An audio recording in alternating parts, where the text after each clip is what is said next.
I'm Amy Jo Martin. Welcome to the Why Not Now show.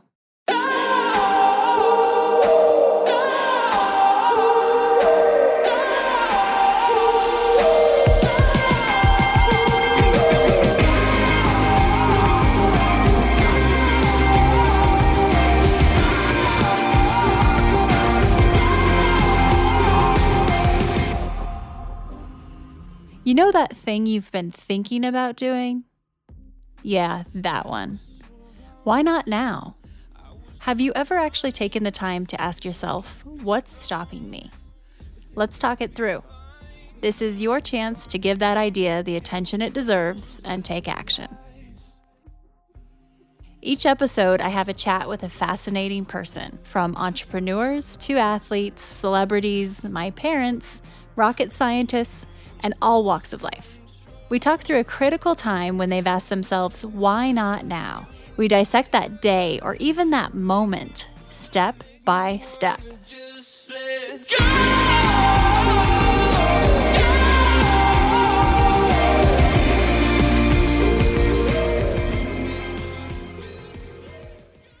JP Sears is on the show today. You may have seen some of his videos. He has millions and millions of views on his comedic videos that make a little fun of our ultra spiritual world that we've created as a society. Yet at the same time, he's actually an emotional healing coach. So he kind of gets the right to jab and make fun. He wrote a book not too long ago called Ultra Spirituality: Crossing the Event Horizon. And he's just hilarious, but he's also pretty brilliant in that he's able to thread his message through his comedy. So you are in for a treat. Here's JP. JP, welcome to the show. How are you doing down in Costa Rica? As far as I can tell, Amy Jo, I'm doing pretty well. And thank you for having me on this show. You're welcome. Pretty well for a redhead? Pretty well for a redhead. I'm offended that you think I'm a redhead just because I have red hair. That feels like discrimination because I don't identify as a redhead. Oh, okay. Well, what do you identify as? I'm still searching for myself. I'm hoping by the end of this life I'll have half a clue who I am. That makes sense.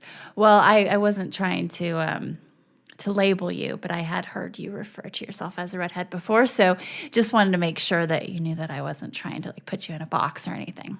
Okay. I don't have to be angry at you anymore. Okay, good. But yeah, I'm so happy to be here talking with you, sister. Starting off strong. Likewise. Conflict and anger is the best way to build rapport. I learned that from Tony Robbins, actually. I just watched your video when you attended the Unleash the Power Within Tony Robbins event, and it was amazing and enlightening. Well, thank you. I had fun with the video. Just a blast at his event. I was thrilled by it and certainly honored that he and his team asked me, would you be willing to do a parody video about our event? I was like, well, how could I not? And and also, Amy Jo, welcome to, I'm glad that I could have you on as a guest on your show. And I'd like to ask you first, you went to Tony's UPW event, what was it, in San Jose last year? Is that right? I did. Look at you. Wow. I don't know who's doing the research there for you, the monkeys in Costa Rica or what, but you're spot on. Actually, I did mention that. So Tony has been on the show, which I think you knew, and it was quite incredible just watching this whole thing go down. I think 10 to 13,000 people in the audience. Crazy. Yeah, I don't know that our intention is to fill up an hour of just honoring and praising Tony Robbins, but because we're on the subject, I will say I was shocked by the impact and the positive change that happened in my life because of the event. I was invited to attend by him, great honor, just great honor. And I went like, this is going to be awesome. And it's going to be positive. But my expectations, which were pretty high, were shattered. What was delivered was just monumental. I was just so thrilled with it. I echo your sentiment 100%. And I'm excited to hear too about you. And let's hop in. How's that for a transition? The fact that you called it a transition makes it a beautiful transition. Oh, it's flowing. We're in flow right away here. Got it going on. We do love you, Tony Robbins, but we are going to transition. Okay, let's talk about it. A time when you stopped in your tracks and you asked yourself, why not now? And we'll dive in, we'll discuss it, we can dive deep. Bring it. Yeah, I want to laugh about this, cry about it, and probably bleed a little bit about it too as we dive into it. But honestly, why a time when I asked myself, why not now, was about 2.5 years ago, right before I started making my comedy videos. Up until that point, I was doing, for 15 years, emotional healing client coaching, running retreats and workshops on different inner healing themes. And I had told myself a story that it would be terrible for business if I let my humor come out. It would discredit me as a emotional healing coach, kind of a spiritual teacher, like whatever that actually means. So, after, I guess, 13 years at that point, it was, I think, probably enough betrayal. So now when I asked myself that question, like basically, why not now? I had a different answer. Because like previously my answer was, why not now? Well, because it would be bad for business, discredit me, emotional healing people. They're not humorous. Like Eckhart Tolle's awesome and informative, insightful, but he's not funny. So I'm not supposed to be funny. So that was my answer up until that point. And then at that point, why not now? My answer was because I want to, because it feels good to my heart to extend a perspective spoken in the language of comedy. So at that point, I gave myself permission. Yes, it's okay to make a comedy video. It's okay to let my inner comedian come out in the professional light. It's okay. So it seems like at the time it felt like it seemed like it was just a small, benign decision. Like, yes, I'll make a comedy video. Looking back, it was monumental. It was a rite of passage of me connecting more to the real me giving myself permission to be more my true self and not apologize for it by, locking this part of me in the closet. So that's when I wrote and then filmed and released my first pure comedy video called How to Be Ultra Spiritual. Incredible. And so many questions about this. So thank you for sharing. And I think this is awesome that you brought this up because, balancing all of you and being able to let all of your light shine through versus bucketing and kind of channeling at different times and places it makes a ton of sense. But at the same time, so many of us, I think, struggle with, well, we're supposed to be this, so we can't show this part unless we're at a different place or space. Especially in the professional world and in this role and this area of service you've selected. So was there a specific moment that made you want to test the waters, or was it kind of a moment of desperation to be more of yourself? Or what happened to start to shift your willingness to let your humor come through? I would, not to sound too dramatic, but I want to sound accurate. I would say inner pain. The inner pain of self-betrayal, it adds up after a while. And I think how the pain was translating and registering to me inside was like this sense of emptiness. And I know like emptiness, that's not a specific feeling, but it's more that's kind of the problem with it. It's a feelingless feeling. It's like, wow, there's empty inside. So it was an internal moment, and it wasn't really an acute internal moment. It was more a chronic internal moment where, for a period of probably months, maybe a couple years, I was having the experience of just feeling lit up inside, when I'd be out to dinner with friends, and I'm needy, so of course I put on a little performance for my friends. We're out to dinner, and when I'm making everybody laugh, and these are people like they're colleagues also, they're great friends, and they're also colleagues, so they're people who are in the, call it the self-help world. And it's like, wow, I'm making them laugh, and they so appreciate it. And more importantly, like, it feels good to me. It feels good to my heart. It's like I'm saying yes to me here. And then I go back into my professional sphere and like close that part of me down. So I was getting the taste of feeling really like lit up and fulfilled when I'm like letting myself just be me when we're out to dinner, hanging out.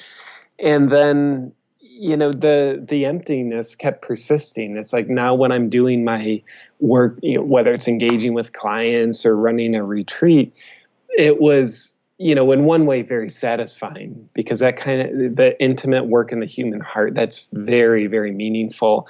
But there was something missing. And it was this, I would call it this inner child of mine who is very much a part of me. But I was selectively like compartmentalizing and pretending, well, okay, for the next hour during this client session, this is not a part of me.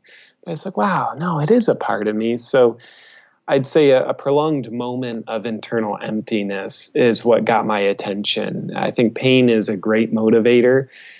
Sometimes it's a really annoying motivator, but nonetheless, it got my attention, the pain of internal emptiness. So you do this first video, you decide to do it and commit. Was it a strategy of dipping your toes in the water, or did you know you were going to go full throttle with this humor and how to be ultra spiritual? Yeah, you're talking to probably the least strategic person. Amy Jo. I was just to kind of preface that, as I was researching you, I am literally kind of looking at every corner of the internet and thinking, was there a moment when he started to add this in? When he gets on the phone with me, is he going to be in character? Is this? And I'm like trying to think it through and tried to find that path in the road, because, it took me a minute to find the more serious, like throwback original, just life coaching type of JP. So I'm so curious, but now I'm ready to hear it was very organic answer. Yeah, no strategy behind it. It was, I consider myself the blind man stumbling along. So when I made the first video, I really thought like, I'll make one video that'll satisfy me. And probably like 2 weeks after I released it, I woke up with just what I thought was the world's best idea. I'm like, I could make another comedy video. That'd be awesome. And, so the shock to me was the first video went viral. And that taught me a few things. One, it clued me into the idea that I was dead wrong. The comedy video wasn't the worst thing that I ever did for my business. It turned out to be the best thing I ever did for my business. And it's like, okay, wow, now I'm not allowed to believe anything I think anymore, because I was really certain that the comedy video was going to be a bad business idea. But now all of a sudden my client's schedule, which was pretty good at the time, now it's like fuller than full. So we opened up for more and more opportunities outside of just the client work. And that's brings me to my next question, as far as where you are now and your balance of forward-facing videos and speaking, you're writing books. How is that balanced with your more one-on-one and or kind of maybe small group work? And are you finding it difficult to blend the two, or has one taken over a little bit more? Tell us about that process. Yeah, the process has definitely been an evolution. So this past January, so about a half year or so ago as of this conversation, I let my one-on-one client practice go.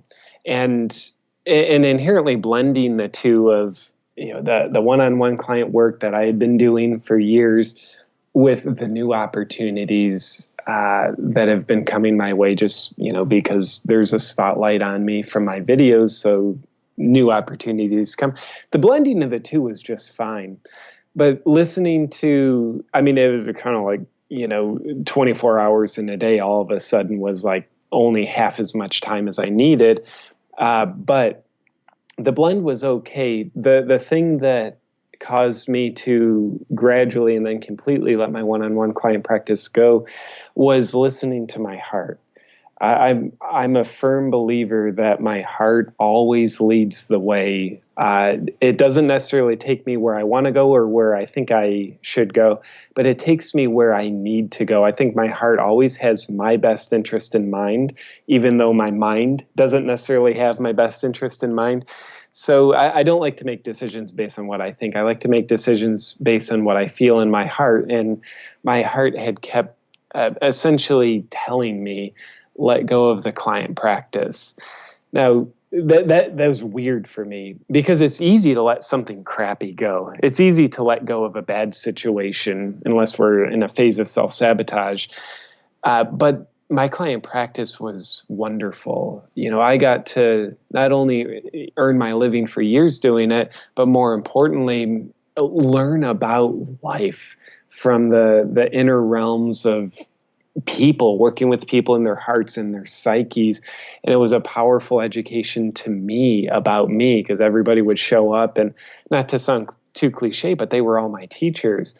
So, I think what I was realizing is my heart can, or I'll say it this way, my mind can comprehend what I can lose, but it can't measure what I'm going to gain. So, I think the motivation of my heart is the idea of letting go of something great, my client practice, is so that something greater can come in. So kind of roll forward a little bit to present day. Currently the way I look at my work, which, I'm doing videos, book came out, as you mentioned, doing a lot of speaking, performing, some touring. I look at my comedy as a language to convey my deeper intentions. And my deeper intentions, the heart and soul of my work, whether I'm speaking in a comedic voice or a sincere voice, is to help people help themselves live more meaningful lives, heal their pain, and be more authentic. So right now, this season of my life, my career that I'm at, it's mostly a comedic front that I'm expressing, yet I look at comedy as just the middleman to convey a more important message. And I've got things down the pipeline that'll be taking my more sincere offerings and expressing those more directly with the world in just different ways than one-on-one or small group work. That was Amy Jo. Any other names I should anoint you with? Oh, no, it's all good. I've heard them all. No, you're good. I was going to say, Amy Jo. I feel like that was the most long-winded answer I could have possibly come up with. No, it was good, though. I appreciate it because it really shed some light into your journey over the last even 6 months, let alone a couple of years. It's fascinating to me because as I've had multiple, people on this show who in some way, shape, or form fit into the self-help or life coach kind of bucket. And what I think is so unique about you and really cool and encouraging about your work is that I really believe you're tapping into a whole new audience, so the maybe, I don't want to say non-believer because what does that even mean? But it's a bit of a Trojan horse, that comedy, and maybe peel back some layers without people realizing it and opening them up to some new ideas and some new thoughts. And so it's exciting. And even though you're not a man of strategy, you say, it's in there. It must be in your heart because it is very strategic without overbaking it. Yeah, and I love your perspective. I think you're right that not to sound too airy-fairy or ultra spiritual.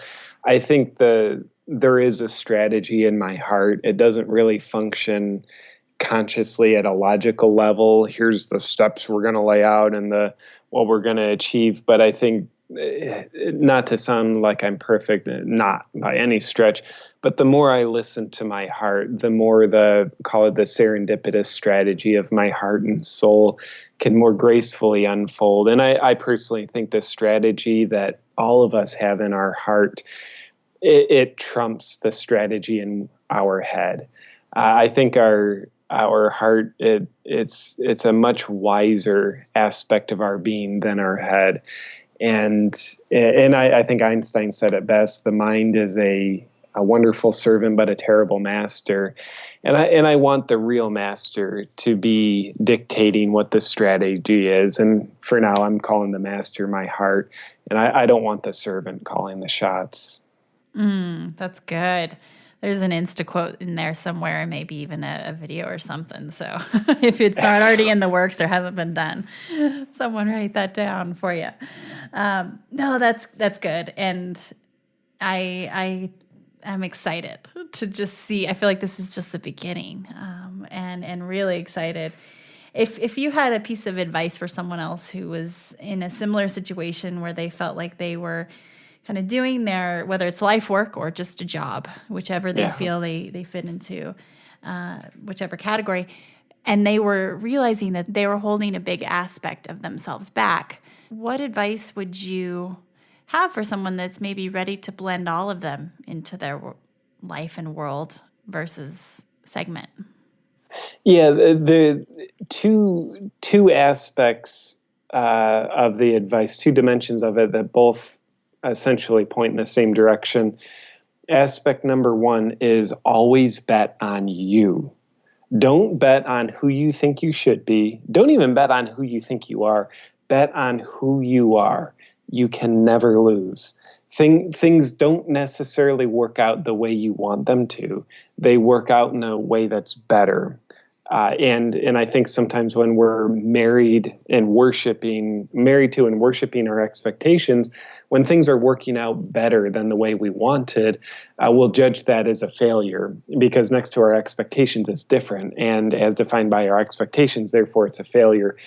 So I'm very dogmatic about the idea that the more we bet on our authentic self in showing up as we are unapologetically, that is always a win. The second dimension of the advice, which is really the prerequisite for the first piece of always bet on you to happen, is you got to embrace discomfort. You really do. I think Brené Brown says it wonderfully. She has a quote that says, "He or she who's willing to be the most uncomfortable is not only the bravest, but rises the highest." I think the single best strategy when it comes to becoming successful professionally or inner fulfillment wise, or how about both? We'll pretend we're actually a human being that does both. The single best piece of advice I've ever come across is embrace discomfort. Embrace discomfort. The idea of being more fully ourselves rather than playing the role of who we think we're supposed to be, that brings up fear. I mean, there's a reason why most people don't show up, especially in the business world, as the real self. They'll kind of conform, like, I'm wearing the suit, now I'm the guy or the gal wearing a suit.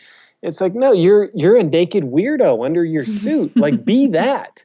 Like, wear clothes, but be the weirdo under your suit. So the fear of rejection, the fear of for me, the fear that this is going to be bad for business, which certainly had the fear of rejection at its core. Man, if we're not willing to feel the discomfort of those fears and those emotions, then guess what? We're going to be avoiding those emotions, which means we're going to be avoiding doing the things that we think will intensify the emotions, which is we're afraid the action of being ourselves will intensify the emotions. So a willingness to be the warrior of life who embraces discomfort and takes action anyway, to me, is something we can all hold near and dear to our hearts. The true warrior, in my opinion, is not he or she who is on the battlefield fearless. No, that's a fairy tale. That's a sociopath. To me, the true warrior is he or she who's on the metaphoric battlefield. They feel their fears, yet they have the courage to take action anyway. And I would dare say, if we look at anyone who we feel inspired by, one of the reasons why they're able to be a living example of inspiration is they embraced discomfort. So they've taken risks. They've done things in ways other people haven't. They have betrayed the safety net of normalcy. And they've elevated themselves into some level of innovation, expression that had to have been uncomfortable for them, yet they embrace the discomfort rather than avoiding the discomfort. I think anytime we're avoiding discomfort, we're suffocating ourselves. But when we're embracing our discomfort, we're inevitably being born into something greater, in my opinion. It's much like the baby going through the birth canal. If you could get into the feeling mind of the baby, it's probably feeling scared to death. It's probably certain it's going towards a certain death. It's probably one of the reasons why babies don't come out laughing and smiling. They come out crying. They just went through a traumatic experience where they thought they were dying because they were being pushed from the only world they've ever known. But as they go through that, and by the way, the contractions of the mother are a force of nature that the baby can't fight too long. So after the baby's born, we know, and it realizes after a while, wow, I was born into something greater. I was born into a greater freedom. What I thought was the discomfort I thought was going to kill me actually was working for me. Look at this world it's opened me up to. And it's kind of like if we always avoid discomfort, then there we are, the baby in the womb. And it's past 9 months. And now it's 12 months. And we realize if the baby were to stay in the real womb that long, the womb that was once upon a time a nurturing place for it, it would suffocate the baby. So I think a lot of us, including myself at times, we're stuck in the coffin of our comfort zone because we're avoiding discomfort and we're worshiping comfort. So I think if we can be the warriors embracing discomfort, it will always work for us. But it means we have to be in our heart and in our body and be willing to feel the discomfort and breathe with it and still take action. So much of what you are saying right now is something that I hope you're in the corporate world speaking circuit, if strong, because there's so much in that corporate world that pushes against and just fights against what you just said. It's definitely, having spent plenty of time there, I think that we're at this paradigm shift, really. And you have the romanticism around startups and entrepreneurialism and that, and let's call it, not to completely label and bucket, but the millennial which I saw your recent video, by the way, which is great. Desire just for different culture. And so I just think about all of the suits out there that can use this message. That's why I am so excited that your comedy, in a way, is a bit of a Trojan horse, I think, through to that audience. But so needed. And how do you keep your mind healthy, JP? Well, first off, by realizing when I'm doing unhealthy things to my mind. And so keeping my mind healthy, it's something very important to me. So, for instance, this morning, I started off with connection time with my girlfriend. So setting the alarm early enough that her and I have time to be in bed cuddling with each other to start our day in a connective state. And honestly, that's more heart health, which I think is the foundation for mind health, to be properly supported by something greater than it.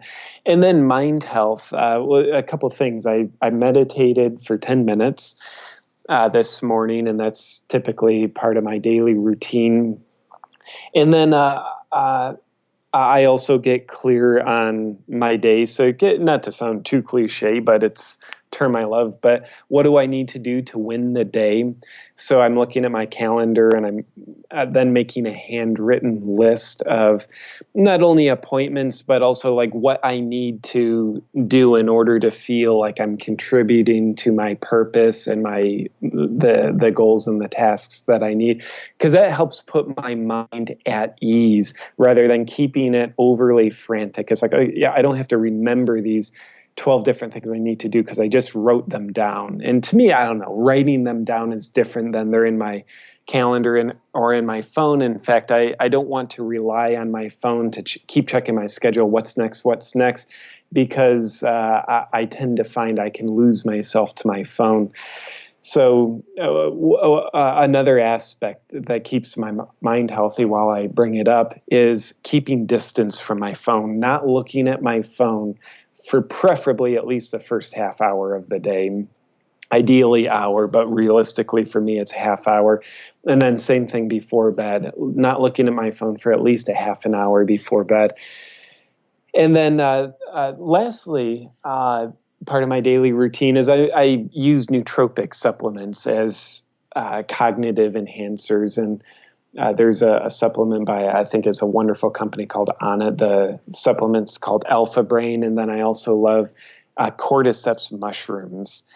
They're not magic mushrooms, make me think I'm on a unicorn. I already hallucinate enough as it is. I see unicorns everywhere. I don't need the psychedelic variety. But, those couple intentional supplements seem to help keep my mind as laser focused while supported by my heart as possible. Very cool. Good. And I love the idea of writing down your to-do today list versus keeping it in an app and all the fancy swifty little apps and creations that we have available to us. We actually can fall down the rabbit hole a little bit easier if we away from our to-do list if we use them. And to dive into that topic just a little bit deeper, our relationship with technology is something that I'm very curious about and constantly studying and doing personal experiments around. How do you keep your relationship with technology healthy beyond just kind of putting it aside? Do you do you have any tips, any things that have worked for you? Well, I don't know. We'll see what comes out of my mouth, but I will say it's something I'm always mindful of because technology is powerful, period. That's how I look at it. And I think anything that's powerful, whether it's technology, nuclear reactions, meditation, anything that's powerful has two extremes, constructive side and destructive side. So I don't look at technology just dogmatically as something, that's going to work for us. We can do that now, so that now we should use that technology.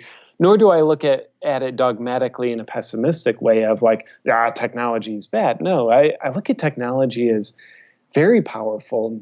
And I also realize it can be used against me. I can use it against me, or I can use it for me. So most importantly for me, I like to walk with that mindfulness of realizing it can be constructive or destructive for me. Yeah, and my experience of when is it destructive, I usually don't really know that through foresight. I typically know that through hindsight after, well, I've lost myself to this, or I've, looking at my phone. Anytime we're looking at our phone or a screen, our attention is not on ourselves. It's being directed outward, and we need that. We have this outer world. It's so important, but we also need some inner focus. So my phone, it's probably got far less apps on it than the average bears. And I think one of the, again, double-edged sword, there's so much great technology. Obviously, a lot of it comes out in app form. And one of my challenges with a lot of apps, it's like, that app's great. What it does is great. But the problem with it is it's on my phone. You mentioned, you reiterated something I said, that one of my strategies to help me stay balanced is have intentional distance from my phone at times. And, when I hear my phone ding, that's not an alarm bell to abandon my priorities in life that I'm working on and make someone else's priorities my priorities. So I don't want to fall into a reactive state with technology. I want to be proactive. I get to my texts, my emails, the 9,000 other ways that people can message us. I'll get to those in a proactive state when the time is right for me. So batching communication with technology is something that's important for me, rather than just reactively microdosing communication at 123 different intervals a day. And so that's my long-winded way of saying I don't know, Amy Jo, but those are some of the mindsets I use as I do my best to use technology for me rather than it being used against me. Those are great. Those are great insights. I'm taking notes here. So thank you. Thank you so much. Yeah. And on the comedy side of things, are there any specific videos or riffs that come to mind that you might want to share that are either coming up or something from the past that seems to be highly relevant today and right now? But yeah, there's a couple things. I know there's a beautiful audience you have. I think a lot of the audience is identified in the business world, entrepreneurial world. And there's a video I released maybe a few months ago at this point called The Entrepreneur Life. Mm-hmm. And I had a blast doing that video. In fact, I test drove a lot of the material for that video when I was in actually Austin, Texas. Late last year, I was speaking at an entrepreneurial conference called Freedom Fast Lane, and I'm like, I want to test drive some material. I knew I wanted to make an entrepreneurial video, but here's, I don't know what it was, 500 or 1,000 entrepreneurs. Let me have them give me feedback based on like how much they laugh or don't laugh, to given bits on it. So anyway, I certainly invite people to check out the Entrepreneur Life video. And I'm also excited. I've got coming up in the not too distant future a video on masterminds. Mm-hmm. So the mastermind groups that I have so much respect for. In fact, I want to be very forthright. I don't do comedy videos on topics that I don't highly respect. The world has too much condescending, judgmental energy. I don't need my comedy to be of the sort of condescending vibration.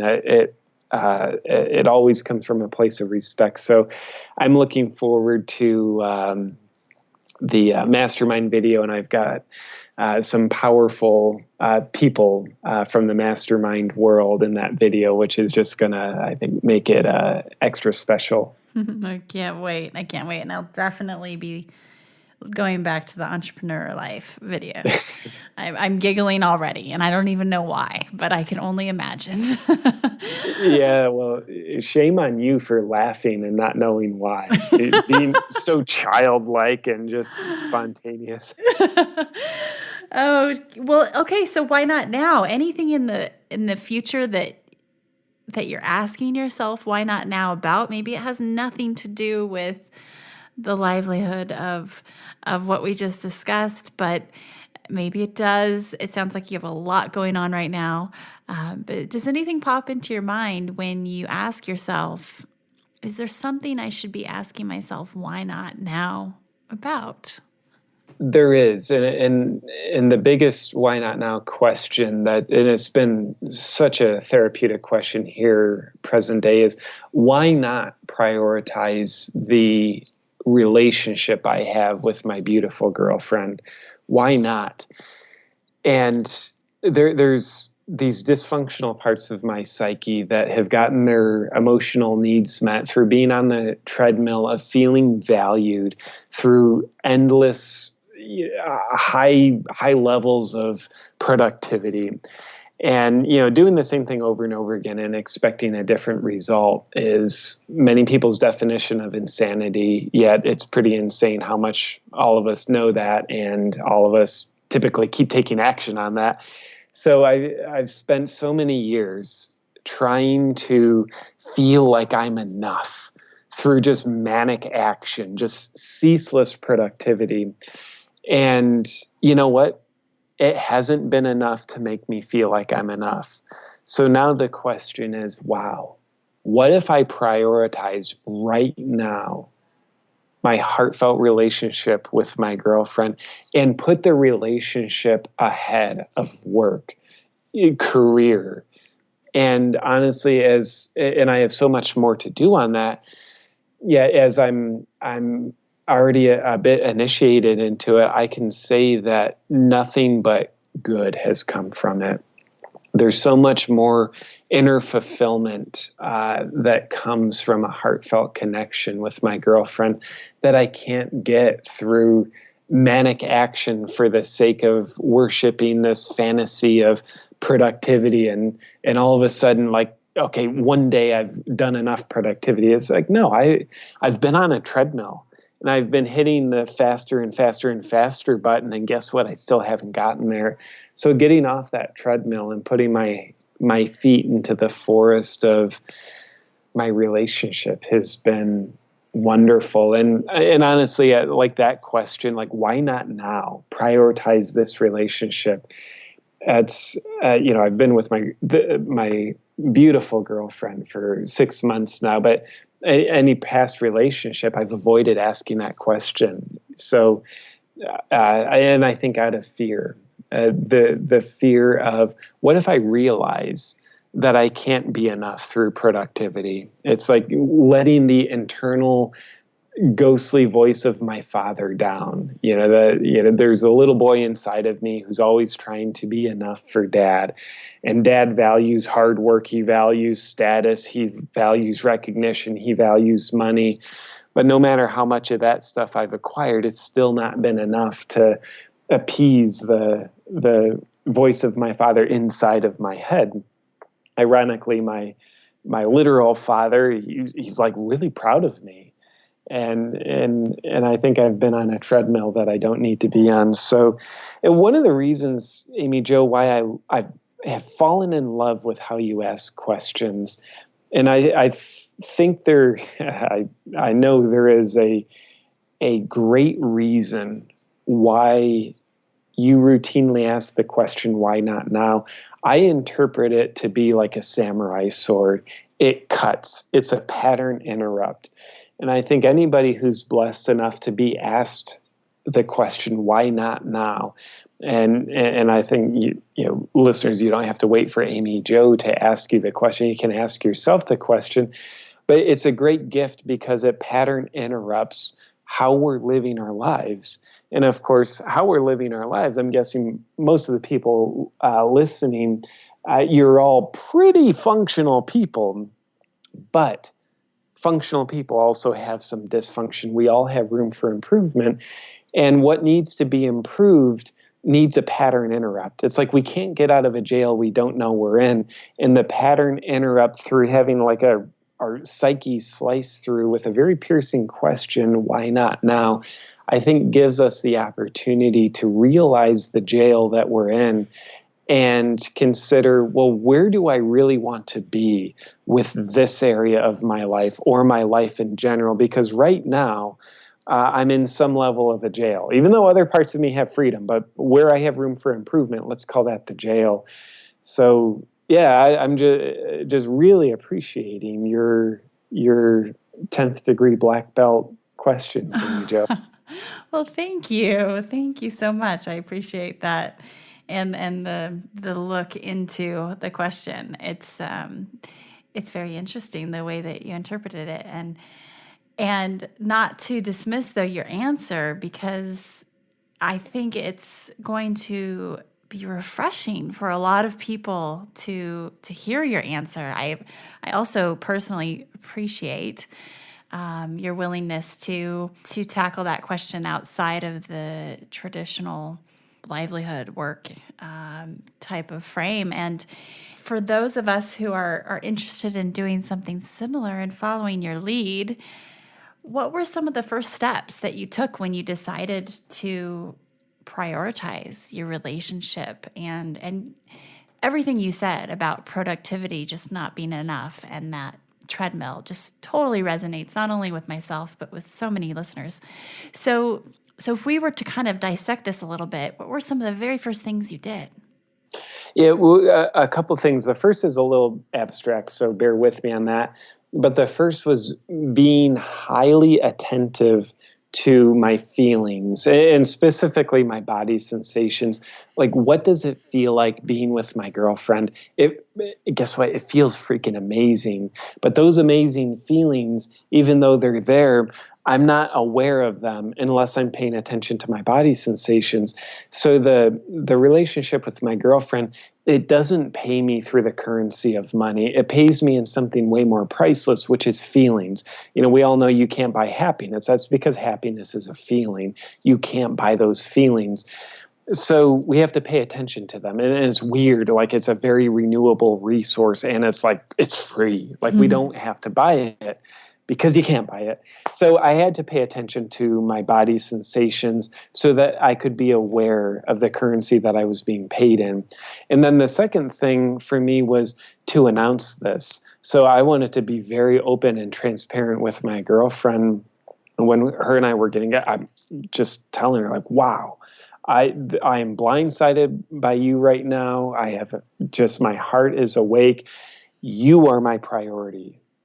Our relationship is our priority. I don't mean that to sound like a declaration of codependence, but it's our relationship is a priority because I'm finding more of me in it. And then I also shared it with my friends. So social accountability is important to me.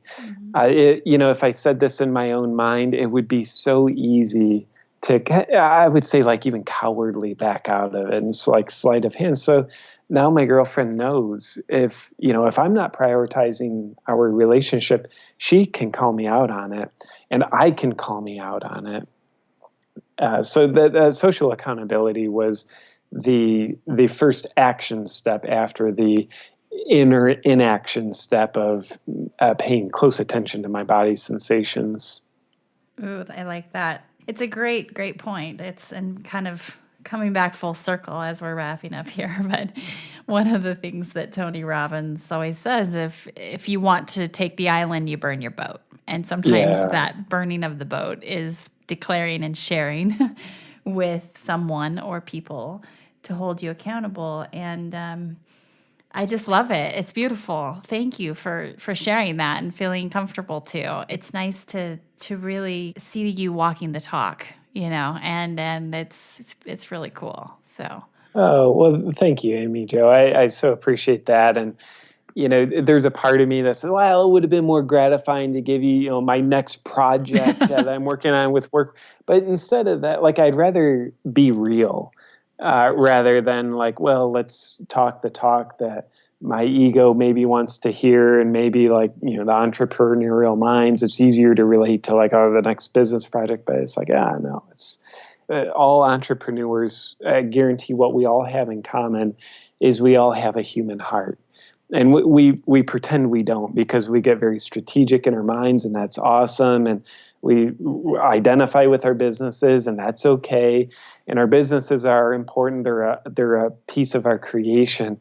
But bottom line is we are also all human beings with a human heart. And to me, that trumps any role that we play. If we're playing a business role, entrepreneurial role, we are something bigger than that role. We are a human with a heart. So I appreciate you allowing me the space to share from my weirdo human heart, Amy Jo.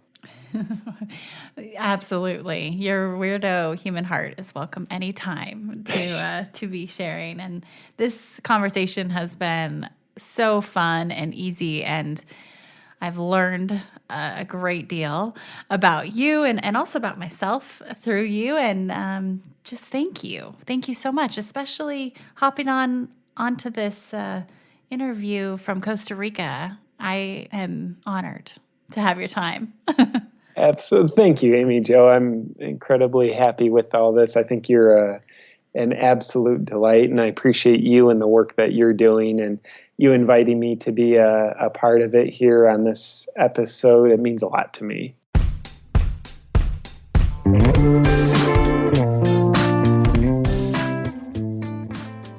I want to hear what your Why Not Now is. Please share it with me on Twitter, Instagram, or Facebook at Amy Jo Martin. I'll send a signed copy of my New York Times best-selling book, Renegades Write the Rules, to the first 200 people who listen, rate, and leave an honest review of the podcast in iTunes. Once you've left a rating and review on iTunes, just email your iTunes handle name and your mailing address to whynotnow@amyjomartin.com, and we'll get your package in the mail to you. For detailed show notes, head to amyjomartin.com/whynotnow. That's where you'll find links to things we discussed on the show, special offers, and how you can keep in touch with guests. Hat tip to my buddies Ash and Devin at Rock Salt Music for our tunes today. You just listened to the talented John Coggins in Let's Go and Let It Ride. And a jump high five to my talented husband, Richard Greer, for producing the show and being patient with me. See you next time. Until then, why not now?